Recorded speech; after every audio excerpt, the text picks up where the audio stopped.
For decades, we've been lectured to.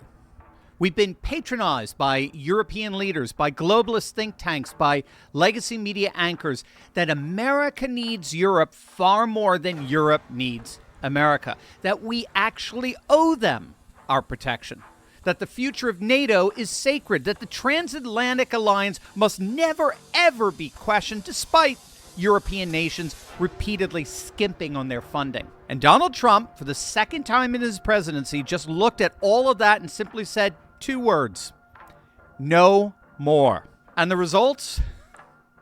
The results were spectacular. Germany's economy is imploding. Italy's Meloni is in a rock and a hard place. Europe is paying double for energy while Trump leverages America's energy dominance over the entire continent.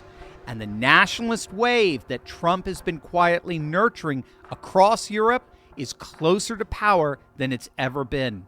Trump's war with NATO is one of the longest-running feuds in modern Western politics. It began in March of 2016 when then-candidate Trump met with the Washington Post editorial board and called NATO obsolete, saying it was designed many, many years ago and it was unfair economically to the United States.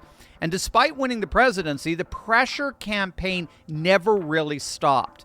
In 2018, he called delinquent NATO members very unfair to the United States. And in 2019, he threatened Germany specifically with trade retaliation if it didn't boost its military spending.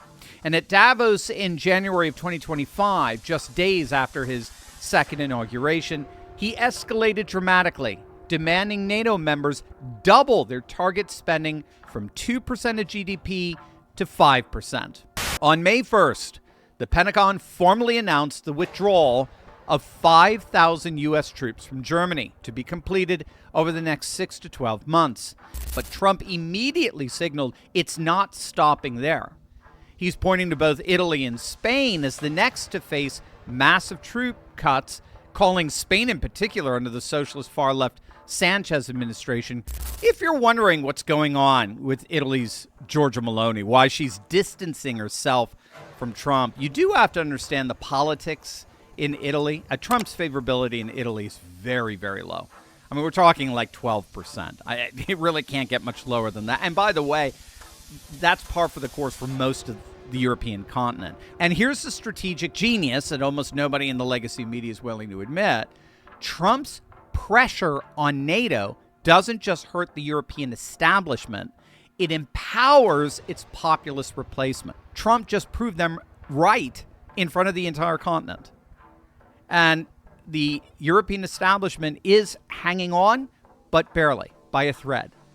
And it does look like Trump's confrontational approach to Europe is precisely what will eventually break the European establishment permanently.